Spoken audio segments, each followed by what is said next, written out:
Pemirsa, vaksin merah putih yang dikembangkan lembaga Eijkman segera melakukan uji klinis terhadap hewan. Vaksin merah putih bahkan disebut menjadi kebanggaan dan inovasi anak negeri. Bagaimana persiapan uji klinis vaksin ini? Berikut perbincangan kami dengan Kepala LBM Eijkman, Profesor Amin Subandrio, dan pakar epidemiologi Universitas Indonesia, Dr. Pandu Riono yang sudah kami rekam sebelumnya. Indonesia segera memiliki vaksin COVID-19 sendiri. Vaksin merah putih yang dikembangkan oleh Eijkman Institute akan menjalani uji klinis. Bagaimana persiapan uji klinis dan pengembangan vaksin merah putih? Kita sudah bersama Kepala Lembaga Biologi Molekuler Eijkman, Profesor Amin Subandrio. Halo Pak Amin, apa kabar? Alhamdulillah baik, selamat siang. Terima kasih sudah bergabung Pak, dan epidemiolog dari Universitas Indonesia, Dr. Pandu Riono. Pak Pandu, apa kabar? Selamat siang, kabar baik. Baik, saya ke Prof. Amin terlebih dahulu. Prof. Amin, bisa diceritakan singkat soal proses hingga pengembangan terakhir dari vaksin merah putih yang dikembangkan oleh Eijkman? Ya, makasih Mbak. Jadi saya mesti cerita lagi nih sedikit. Intinya dalam pengembangan vaksin itu kan ada dua fase utama. Yang satu adalah fase laboratorium atau skala laboratorium. Dan yang kedua adalah skala industri. Nah, yang ditugaskan kepada lembaga Eijkman itu adalah yang skala laboratorium, dan kami hanya diberi waktu 12 bulan. Kalau vaksin biasa yang bukan pandemi, itu skala laboratoriumnya itu penyelesaiannya 3-5 tahun. Ya. Tapi kita hanya diberi waktu 12 bulan. Nah, kita mulai praktis bulan April. Ya, jadi sekarang kira-kira sekitar 5-6 bulan. Kalau ditanya persentase ya sekitar 55-60% lah perkembangannya saat ini, dan tahapannya yang bisa saya share dengan teman-teman adalah kita menyiapkan protein rekombinannya. Jadi kita menunggu expression system, namanya sistem ekspresi, yaitu sel dan juga sel mamalia dan juga sel ragi. Nanti kedua jenis sel itu yang akan membantu kita menjadi pabrik ya, yang menghasilkan protein nantinya adalah kedua sel tadi. Ya, protein itu akan terus-menerus dihasilkan oleh kedua sel tadi. Nah, kita tinggal memanen dan kemudian menggunakannya. Nah, nanti kalau itu sudah terkumpul, sudah dikarakterisasi dengan baik, baru kita mulai dengan uji hewan. Kita sudah siapkan semua, hewannya sudah siap semuanya, tinggal nanti kalau proteinnya sudah baik, baru kita suntikan ke hewan. Prof. Amin, Eijkman mengembangkan vaksin platform protein rekombinan. Bisa dipaparkan perbedaannya dengan penelitian dikembangkan oleh lembaga-lembaga lain? Ya, itu urainya mungkin agak panjang Mbak ya. Jadi karena ada 5 atau 6 platform yang berbeda. Tapi mungkin saya bandingkan saja dengan yang sekarang sedang berjalan di Bandung misalnya ya. Itu dari Sinovac misalnya. Sinovac, ya. Mereka menggunakan platform virus utuh. Jadi ketika mereka mengembang itu teknologi yang cukup lama sebetulnya. Jadi straightforward aja, virusnya ditentukan, kemudian setelah dipilih salah satu virusnya, kemudian langsung dibiarkan aja di fermentor gitu ya, fermentor besar tentunya, sekitar berapa ratus liter, bahkan ada yang sampai ribuan liter. Nah, setelah diperoleh jumlah yang diinginkan, langsung dimatikan aja. Jadi dikasih bahan kimia, misalnya formaldehyde, atau dikasih beta propiolakton, virusnya mati. Nah, setelah virusnya mati, tinggal dimurnikan aja, virusnya dipisahkan dari medium dan sel-sel lainnya. Nah, setelah selesai dipisahkan, jadi udah vaksin itu siap untuk diuji coba. Jadi virus itu yang udah dipisahkan udah siap jadi vaksin. Rencananya Eijkman akan menyerahkan bibit vaksin kepada Bio Farma di Januari 2021 untuk dilakukan tahapan uji klinis. Apa rencana tersebut masih sesuai atau ada perubahan waktu, Prof? Kami punya waktu sebenarnya sampai dengan Februari atau Maret ya. Artinya 12 bulan dari sejak bulan Maret yang lalu, akhir Maret yang lalu. Walaupun kami berupaya lebih cepat dari itu. Nah, setelah itu akan sepenuhnya dalam kendali industri, karena untuk melakukan uji klinik fase 1 pun semua suntikan itu harus disiapkan dengan menggunakan fasilitas CPOB, cara pembuatan obat yang baik. Nah, itu hanya ada di industri. Tidak semua industri juga punya. Ya, apalagi kalau lab penelitian pasti nggak punya, karena itu memang disiapkan betul-betul untuk bisa disuntikan ke manusia. Kalau yang dilakukan di Eijkman kan disuntikan ke hewan, jadi kita tidak perlu menyiapkan dengan standar yang sangat tinggi. Tapi begitu untuk uji klinik fase 1 pun itu standarnya sama seperti vaksin yang nanti akan dihasilkan. Jadi betul-betul dilakukan oleh industri yang memiliki fasilitas itu. Oke, sekarang saya ke Pak Pandu Riono. Pak, saya mau bertanya, banyak masyarakat yang belum mendapat informasi seberapa pentingnya vaksin. Bisa Anda jelaskan mengapa ada pandangan seperti itu, Pak? Iya, karena kita belum punya vaksin ya. Jadi kalau untuk menjelaskan manfaat vaksin itu biasanya vaksin yang sudah ada. Vaksin yang sudah ada kan masyarakat sudah tahu, terutama vaksin untuk imunisasi dasar pada bayi dan anak balita. Dan ini memang masyarakat sebagian besar sudah memahami bahwa bayi dan anak dewasa itu membutuhkan vaksin karena banyak penyakit yang kemungkinan akan merenggut atau menginfeksi pada usia anak dan pada bayi dan anak balita yang bisa mengakibatkan kematian. Dan Indonesia termasuk negara yang sukses dalam mengendalikan kematian berkat penyakit-penyakit yang kita cegah dengan imunisasi. Jadi program imunisasi pada anak balita itu sudah sukses. Nah, yang sangat penting adalah informasi vaksin pada orang dewasa, karena jarang sekali ada program vaksinasi pada orang dewasa. Ya, misalnya ada vaksin flu atau vaksin human papillomavirus, ada vaksin meningitis. Nah, ini yang seharusnya difokuskan pada vaksin-vaksin pada orang dewasa. Karena apa? Karena nanti yang akan menjadi target pertama untuk divaksinasi adalah kelompok orang dewasa. Jadi tentunya masyarakat paham, oh ada juga vaksin untuk orang dewasa.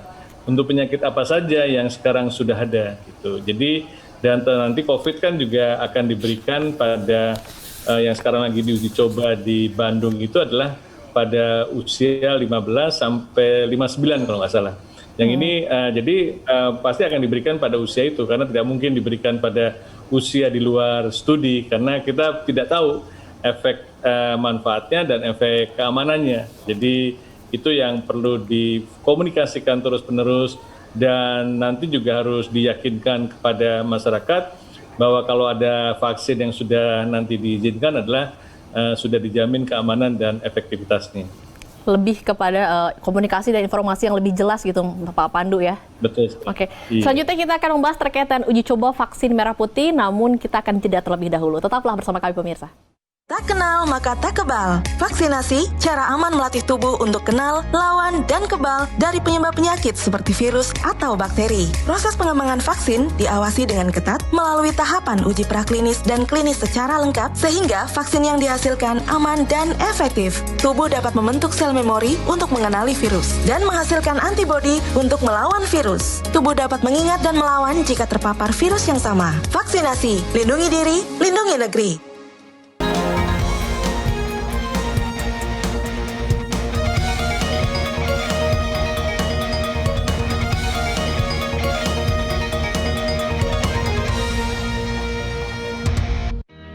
Saat ini, ada yang harus terus berjuang terpisah dari keluarga.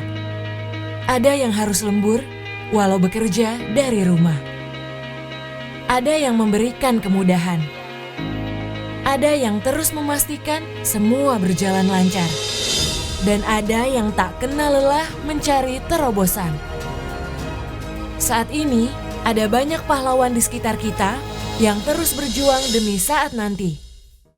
Kami masih membahas terkait dengan vaksin merah putih inovasi anak negeri bersama narasumber Profesor Amin dan juga Dr. Pandu Riono. Sekarang saya ke Prof. Amin kembali. Prof. Amin, uji coba vaksin merah putih segera dilakukan. Apa saja persiapannya sejauh ini? Apa ada hambatan? Uji coba ke manusia itu masih mungkin tahun depan ya. Kita harapkan akan bisa dilaksanakan pada trimester kedua 2021 ya, sekitar bulan Mei barangkali. Tapi tentu persiapannya harus dari sekarang. Dan bahkan persiapan untuk itu sebenarnya sudah dilakukan sejak kita mulai bekerja. Kenapa demikian? Karena kita harus memastikan bahwa vaksin itu ya pasti kan harus bisa membangkitkan respon imun. Tapi di atas semuanya itu kita harus pastikan bahwa vaksin itu aman, dan untuk Indonesia ada persyaratan lagi, harus halal. Oh, ada persyaratan ya, tambahan yang halal, Dok? Ya, jadi semua proses kita tidak sebebas negara-negara lain mau pakai reagens apapun gitu ya, bisa aja. Tapi sekarang kita setiap kali mau melakukan satu prosedur, mau menggunakan reagens, ya kita mesti cermati dulu ini sesuai nggak nih, ya karena nanti kita udah capek-capek bikin seed vaksinnya, ternyata harus diulang lagi karena ada proses yang ya dianggap tidak memenuhi persyaratan, ya. Jadi semua catatan itu kami pelihara baik-baik, kami amankan agar nanti kalau ada pemeriksaan kita bisa memperlihatkan. Jadi sama seperti yang diberlakukan oleh Badan POM dan MUI ya, ketika mereka mengunjungi, saat ini masih ada di sana, mengunjungi Cina, pabrik di Cina, itu untuk memastikan bahwa semua proses itu sesuai dengan prosedur yang dipersyaratkan di Indonesia, baik prosedur keamanan maupun prosedur kehalalan. Nah, itu semuanya harus kita siapkan untuk nanti bisa dipakai sebagai dasar untuk minta izin ke Badan POM untuk melaksanakan uji klinik mulai fase 1 dan seterusnya.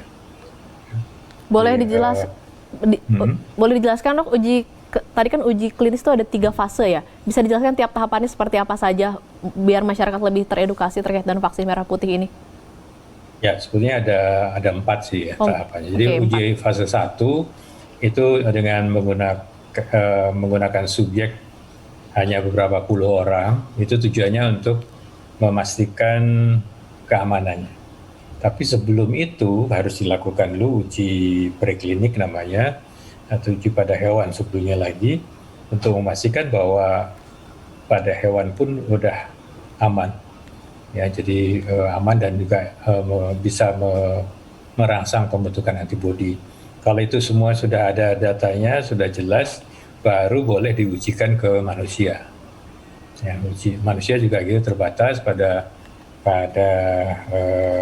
jumlah terbatas 10 orang atau berapa puluh orang lah gitu ya. Itu semuanya harus dalam kendali yang sangat ketat. Kalau itu sudah lolos, baru akan dilanjutkan dengan uji klinik fase 2 dengan menggunakan beberapa ratus orang untuk melihat tetap keamanannya nomor 1. Lebih banyak lagi ya berarti, Dok, Prof? Lebih banyak, tapi juga efikasi. Jadi berapa besar kemampuan si vaksin itu untuk merangsang pembentukan antibodi, dan juga antibodi itu nggak sembarang antibodi, harus antibodi yang bisa menetralisasi virusnya. Nah, kalau itu sudah bagus, kemudian baru dilanjutkan dengan uji klinik fase 3 yang melibatkan syaratnya adalah multi center dan multi country ya, diharapkan multi country karena dengan fase 3 itu diharapkan kita bisa melihat nih vaksin ini, responsnya terhadap vaksin ini gimana, dikaitkan dengan latar belakang genetik, latar belakang lingkungan, dan latar belakang perilaku orang-orang itu. Makanya jumlahnya puluhan ribu, dan juga latar belakang etnisnya juga berbeda-beda. Kita lihat ya, diujinya kan di Indonesia, di Bangladesh, di Brazil, ya di negara-negara di Uni UEA ya, Iya. UEA bukan EUA, ya. Berbalik. Nah, itu untuk memastikan bahwa orang-orang dengan latar belakang yang berbeda itu memberikan respons yang diharapkan sih sama. Kalau ada perbedaan, nah itu akan dilihat ini apakah bisa dilakukan, apakah perlu dilakukan penyesuaian. Ya, jadi harus jumlahnya sampai puluhan ribu, dan dalam keadaan non pandemik itu dilakukan bisa sampai 5 tahun, 7 tahun gitu ya. Pengalaman kami dengan pengembangan vaksin dengue yang baru-baru ini itu juga sekitar 5 tahunan dilakukan di Indonesia. Sebelumnya sudah dilakukan di negara lain. Ya, jadi butuh waktu yang lama. Tetapi dalam situasi pandemi seperti ini, yang proses-proses yang biasanya dilakukan secara serial itu bisa dilakukan secara paralel. Ya, paling tidak ada overlapnya. Artinya fase kedua itu bisa dimulai dilakukan sebelum fase 1 selesai gitu ya. Tapi tetap laporannya harus memenuhi persyaratan dulu. Oke. Ya, tapi tidak perlu nunggu nanti yang fase 3 juga demikian. Kalau fase kedua itu misalnya kecenderungannya sudah baik, maka kemudian bisa dilanjutkan fase 3, dan itu juga sekitar 6 bulan. Makanya kita lihat belum sampai 6 bulan aja beberapa vaksin di luar negeri itu sudah mencapai uji klinik fase 2 sudah selesai, sudah masuk fase 3. Padahal belum 6 bulan. Ya, dan mereka sudah berlomba-lomba mengklaim di media-media itu bahwa sudah berhasil gitu ya. Padahal begitu diperluas ujinya masih ada masalah gitu ya. Nah, itu yang kami hindari ya, artinya jadi harus dipastikan keamanannya terlebih dahulu ya, Prof. Oh, itu pasti nomor 1. Okay. Jadi uji klinik fase 1 itu melihat keamanannya dulu. Sekarang kita beralih ke Dr. Pandu. Dr. Pandu, ini di negara-negara di dunia melakukan pengembangan vaksin, dan Indonesia mengembangkan 4 vaksin COVID-19, yaitu menggandeng Uni Emirat Arab, Korsel, kemudian China, dan vaksin merah putih. Koreksi jika saya salah, dokter. Kalau melihat kebutuhan dalam negeri, apa sih langkah yang harus dilakukan pemerintah terkait dengan vaksin ini? Ya, kebutuhan dalam negeri itu kalau kita sudah tahu bagaimana cara strategi untuk memvaksinasi penduduk, kan kita harus punya strategi. Berapa banyak penduduk yang harus divaksinasi? Siapa saja yang harus divaksinasi? Bagaimana mencapainya? Apakah perlu semuanya? Apakah hanya 10%? Apakah hanya 20%? Ya kan, hanya 30%. Dan tidak mungkin kan kalau memang targetnya cukup tinggi dan sekaligus. Jadi ada tahapan-tahapan. Nah, itu yang disebut sebagai strategi pemberian vaksinasi pada penduduk. Karena tidak mungkin kita sekaligus memvaksinasi ke banyak orang, karena pasti dalam kapasitas untuk membuat vaksin yang cukup banyak di semua dunia membutuhkan, mungkin ada alokasi gitu kan. Kalau kita ikut COVAX itu setiap negara akan diberikan akses yang sama, yaitu 20% dari jumlah penduduk. Nah, kalau kita dapat COVAX yang 20% dari jumlah penduduk, maka kita harus pilih siapa yang paling utama untuk diberikan vaksinasi agar memberikan dampak besar terhadap apa. Nah, ini kan jadi tujuan. Ada yang berdampak besar pada pertumbuhan ekonomi atau berdampak besar untuk mencegah penularan, ya kan? Ini yang sampai sekarang masih belum ada konsensus yang terbuka antara pemerintah dan juga Kemenkes dan juga publik. Karena kalau tidak, nanti kita akan bisa tidak mencapai strategi. Karena semuanya itu ada keterbatasan. Baik keterbatasan jumlah vaksin, keterbatasan bagaimana menjangkau orang yang harus divaksinasi, ya kan? Karena mungkin saja orang itu tidak langsung bisa menerima divaksinasi, dan wilayah mana dulu yang akan divaksinasi. Dan harus itu semuanya dipetakan terlebih dahulu ya? Betul, dipetakan. Makanya mereka punya istilahnya peta jalan vaksinasi COVID-19. Saya belum baca yang edisi terakhir, edisi awal saya sudah baca. Dan edisi awal tuh saya melihat masih terlalu simple cara untuk menjelaskan siapa. Oh, yang harus yang pertama mungkin harus dokter dulu atau nakes. Kalau saya mungkin bukan nakes. Siapa? Tergantung tujuannya apa gitu kan. Jadi itu tidak pernah didiskusikan terbuka. Seharusnya didiskusikan terbuka. Oke. Selanjutnya kita akan membahas terkait dengan perbedaan vaksin merah putih dengan vaksin Sinovac atau vaksin yang berasal dari luar negeri. Namun kita akan jeda terlebih dahulu. Tetaplah bersama kami.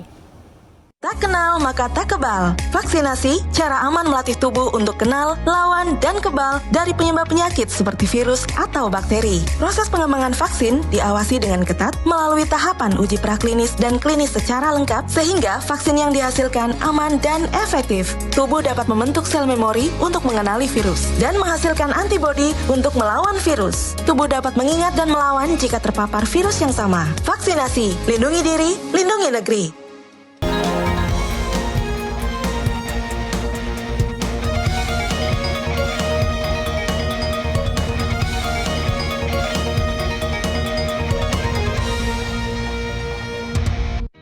Saat ini, ada yang harus terus berjuang terpisah dari keluarga. Ada yang harus lembur walau bekerja dari rumah. Ada yang memberikan kemudahan. Ada yang terus memastikan semua berjalan lancar. Dan ada yang tak kenal lelah mencari terobosan. Saat ini, ada banyak pahlawan di sekitar kita yang terus berjuang demi saat nanti. Ya, kami masih membahas vaksin merah putih, inovasi dalam negeri bersama Profesor Amin Subandrio, Kepala Eijkman Institute, dan juga Dr. Pandu Riono yang merupakan epidemiolog dari Universitas Indonesia. Saat ini saya kembali ke Prof. Amin. Prof. Amin, apakah ada perbedaan mendasar dari vaksin merah putih dengan vaksin dari luar, termasuk Sinovac yang sedang diujikan oleh Bio Farma? Seperti apa perbedaan yang paling mendasar? Ya, tadi saya sudah singgung, tapi ada beberapa yang bisa kita lihat lagi. Yang paling mendasar sebetulnya pasti virus asalnya itu beda. Yang satu diisolasi di Cina, yang satu isolasi di Indonesia. Ya. Dan setiap negara yang mengembangkan vaksin itu sebagian besar juga menggunakan vaksin yang beredar di negara yang masing-masing sebagai basisnya ya. Karena memang ditujukan utamanya untuk mengatasi virus yang bersirkulasi di situ. Tetapi di dalam publikasi terakhir disebutkan bahwa atau mungkin WHO juga mengumumkan bahwa vaksin pada dasarnya, vaksin COVID ini yang dikembangkan di negara manapun itu bisa dipakai di seluruh dunia sebetulnya. Saat ini mutasi yang ada di virus itu belum dianggap bisa mengganggu kinerja vaksin. Nah, beda lain dari vaksin-vaksin lain yang ada di luar negeri, yang mungkin yang paling banyak dibicarakan adalah vaksin yang perusahaannya paling besar, yang Moderna atau Pfizer. Itu mereka menggunakan platformnya adalah RNA. RNA itu adalah materi genetik dari virus COVID ini. Ya, kemudian RNA itu dipisahkan, kemudian disiapkan untuk langsung disuntikan aja ke intramuskular, ke dalam otot. Prof, benarkah virus corona di Indonesia memiliki kekerabatan dengan virus corona asal Tiongkok? Ya, dari whole genome sequence yang kami analisis ya, virus-virus yang dari Indonesia ini pola mutasinya, ya, jadi kalau kita lihat berdasarkan clade-nya, berdasarkan kelompoknya, itu polanya masih dekat dengan virus-virus yang memang berada di regional ini, sampai juga yang di Wuhan di Cina. Dan kelihatan perbedaannya dengan virus-virus yang bersirkulasi di Eropa, Afrika maupun di Amerika. Jadi masih cukup dekat kekerabatannya. Oke. Sekarang saya ke Pak Pandu Riono. Pak Pandu, rencananya pemerintah akan menggunakan emergency use authorization untuk vaksinasi di pertengahan Desember. Apakah untuk vaksin merah putih nanti akan perlu menggunakan penggunaan darurat juga atau tidak? Pak Pandu, silakan. Tidak, saya kira enggak. Karena kan emergency authorization yang sekarang nih. Ya. Ya, jadi yang vaksin yang pertama ini yang masih belum selesai studi fase 3-nya. biasanya kalau belum studi fase 3-nya itu kalau ngebet banget gitu ya, mau vaksinasi pada penduduk itu dipaksakan Badan POM harus mengeluarkan emergency use authorization. Tapi saya punya pendapat yang berbeda karena program vaksinasi itu bukan program yang membutuhkan kedaruratan, karena vaksin itu bukan untuk mengatasi pandemi, ya kan? Jadi itu kan secondary prevention, jadi upaya pencegahan kedua, lini kedua setelah lini pertama. Lini pertama itu tadi surveillance dan perubahan perilaku, itu dulu yang harus diperkuat. Ya, jadi sebenarnya tidak ada argumentasi yang cukup kuat untuk meminta kepada Badan POM untuk mengizinkan penggunaan vaksin untuk berdasarkan emergensi. Dan itu pun sangat terbatas pada populasi mana yang sekarang menjadi sangat penting untuk segera diimunisasi. Sampai sekarang kita belum tahu. Pak Pandu, jika melihat kasus COVID di Indonesia, apa memang dirasa belum perlu emergency use authorization dengan masih naiknya? Oke. Ya, karena masih naiknya kan bukan karena harus bisa dihentikan dalam waktu sekejap oleh vaksin. Untuk menghentikannya dengan ini, testing, lacak kasus, dan mengubah perilaku. Itu yang harus dilakukan, itu yang dasar. Walaupun nanti sudah ada vaksin, itu yang juga harus tetap dijalankan sampai banyak penduduk mendapat vaksinasi. Karena kan kalau sudah banyak penduduk yang mendapat vaksinasi, sebagian yang sudah mendapat vaksinasi diharapkan sudah punya imunitas. Nah, yang sudah punya imunitas nanti akan memberikan efek proteksi pada orang yang belum memberikan imunitas. Gitu kan. Misalnya kalau orang yang suka di rumah, suka pergi gitu ya, misalnya anak muda atau yang mencari penghasilan gitu kan, kalau dia mendapat imunisasi, dia tidak akan terinfeksi dan tidak menularkan kalau dia pulang ke rumah ke keluarganya. Jadi kayak gitulah cara berpikir konsepnya.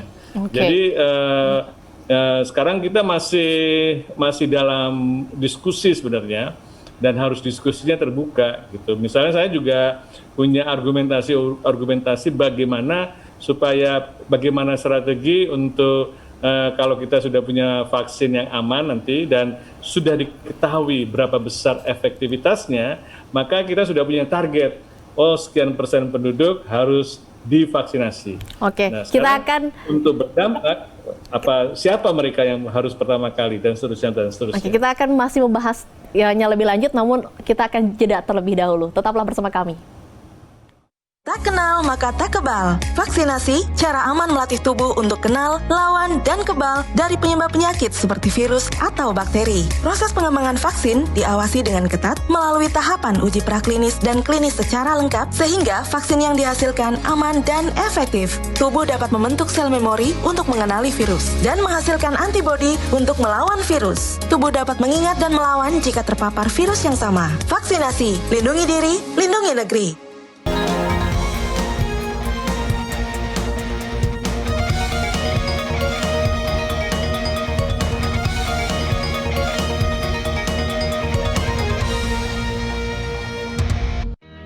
Saat ini, ada yang harus terus berjuang terpisah dari keluarga. Ada yang harus lembur walau bekerja dari rumah. Ada yang memberikan kemudahan. Ada yang terus memastikan semua berjalan lancar. Dan ada yang tak kenal lelah mencari terobosan.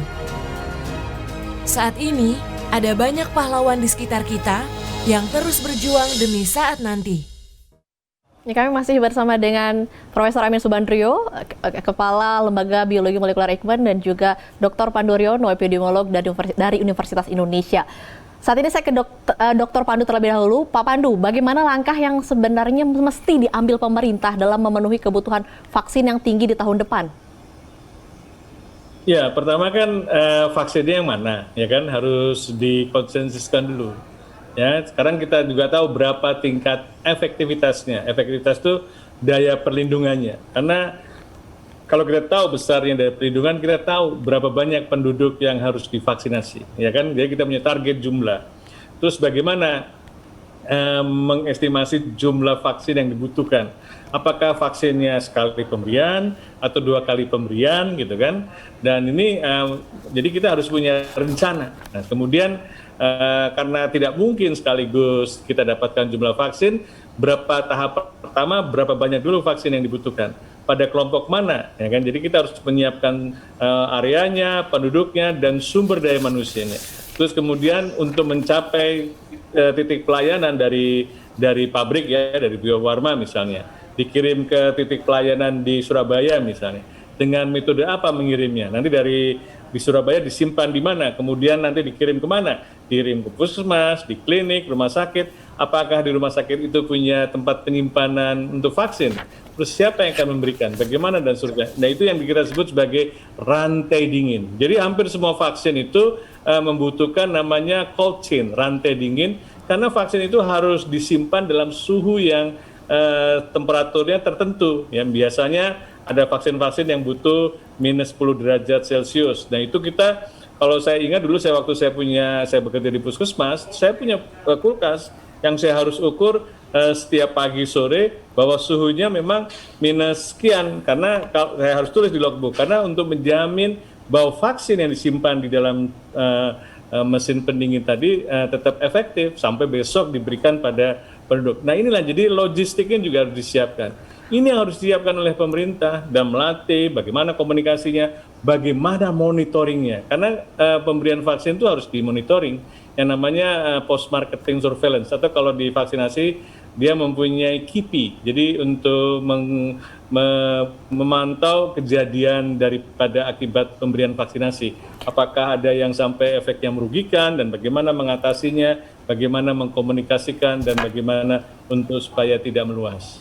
Terakhir Pak Pandu, saran untuk pemerintah sendiri seperti apa terkait dengan pengembangan vaksin merah putih di Indonesia? Nah, kalau saran saya sih, kalau pemerintah memang serius membangun kemandirian ya, bahwa Indonesia itu sudah punya pabrik vaksin yang dinilai salah satu pabrik yang mampu untuk membuat vaksin untuk kebutuhan dunia. Jadi sudah dievaluasi, karena kita ikut terlibat dalam multilateral, kerjasama multilateral yang dikoordinasikan oleh Gavi dan Sevi. Jadi kalau nanti ada vaksin yang sudah disepakati dunia, salah satu pabrik yang akan membuat vaksin adalah Bio Farma. Jadi Bio Farma harus disiapkan. Dan juga jangan sampai walaupun sudah nanti ada vaksin yang disepakati, ide untuk mengembangkan vaksin merah putih itu kemudian terhenti atau terlupakan, sehingga jadi hilang gitu kan. Jadi kita tidak pernah punya pengalaman bagaimana mengembangkan vaksin, karena kita harus punya pengalaman dan harus membuat vaksin, walaupun nanti vaksinnya agak terlambat ya di tahun 2022, tetapi di tahun 2022 itu kita masih membutuhkan vaksin. Mungkin sampai 5 tahun atau 10 tahun mendatang kita masih membutuhkan vaksin COVID-19 atau nanti vaksin yang lain. Prosesnya masih panjang ya berarti, dokter? Dalam jangka panjang ini, jadi janganlah pelit atau janganlah kemudian semuanya dialokasikan untuk memberikan pabrik atau vaksinasi, tapi risetnya dilupakan. Biasanya riset itu seringkali diabaikan kalau kita sudah punya yang sudah ada. Padahal jangka panjang itu penting sekali. Jadi Pak Amin Subandrio itu tidak boleh disia-siakan. Ya, jadi Eijkman harus dibantu terus. Oke, sekarang langsung ke Pak Amin. Pak Amin, yang tidak boleh disia-siakan, apakah ada secara singkat yang dipaparkan apa yang dibutuhkan peneliti dalam meneliti virus corona untuk pemerintah sendiri? Apa sih sebenarnya yang dibutuhkan peneliti? Ya,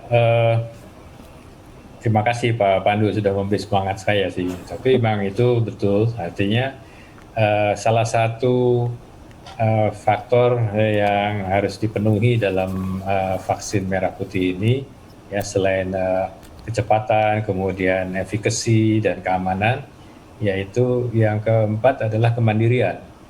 Karena kita tidak bisa, sama sekali kita tidak bisa menggantungkan kepada luar negeri. Tadi sudah diberi contoh misalnya dengan skema COVAX itu kita hanya diberi tanda petik jatah ya sekitar 20% ya, walaupun kalau kita lihat fasenya, stage-nya stage 1 itu awalnya hanya 3%, kemudian naik dari 10%, naik di bawah 20%, dan akhirnya maksimum 50%. Tapi 50% dari 260 juta orang itu masih sangat besar, dan itu tidak mungkin diabaikan. Dan dari situ kita bisa melihat bahwa Indonesia tidak bisa menggantungkan kepada produsen vaksin di luar negeri. Ya, belum lagi kalau kita bicara harga dan sebagainya, kalau kita harus beli di luar negeri, kan pasti harganya juga tanda petik bisa diatur sama yang membuatnya. Nah, kalau kita bisa membuat sendiri, tentu kita bisa mengendalikan dengan lebih baik, ya, karena itu nilainya sampai puluhan triliun yang dibutuhkan. Nah, kalau kita bisa mengembangkan sendiri, itu banyak sekali yang bisa dihemat dan juga waktunya kita bisa atur. Kita bisa bayangkan, Mbak, kalau misalnya kita membutuhkan ini hitungan aja ya, yang hitungan di atas kertas saja. Misalnya ya ada yang bilang kita membutuhkan mencapai herd immunity atau kekebalan komunitas minimum sekitar 70-80% dari populasi harus divaksinasi. Kalau satu orang butuh 2 dosis, berarti kan kita butuh 160-150 katakanlah untuk hitungannya supaya gampang. 150 juta dosis yang harus 350 dari 170 ya. Jadi kalau 70% dari 260 itu 175 maaf. Kalau dikalikan 2, 350 juta dosis. Kalau misalnya kita tergantung pada luar negeri dan diberi jatah 1 juta dosis per minggu, kelihatannya sudah banyak 1 juta dosis. Tapi untuk 350 juta dosis, berarti kita membutuhkan waktu 350 minggu untuk menyelesaikan vaksinasi. Berarti kemandirian dalam pengembangan vaksin itu sangat penting ya, Prof. Amin. Nah, jadi kemandirian itu harus kita bangun. Terima kasih telah bergabung bersama kami Profesor Amin Subandrio, Kepala Lembaga Eijkman Institute, dan Dr. Pandu Riono, Epidemiolog Universitas Indonesia. Terima kasih. Assalamualaikum. Terima kasih. Selamat malam. Tak kenal maka tak kebal. Vaksinasi, cara aman melatih tubuh untuk kenal, lawan, dan kebal dari penyebab penyakit seperti virus atau bakteri. Proses pengembangan vaksin diawasi dengan ketat melalui tahapan uji praklinis dan klinis secara lengkap sehingga vaksin yang dihasilkan aman dan efektif. Tubuh dapat membentuk sel memori untuk mengenali virus dan menghasilkan antibodi untuk melawan virus. Tubuh dapat mengingat dan melawan jika terpapar virus yang sama. Vaksinasi, lindungi diri, lindungi negeri.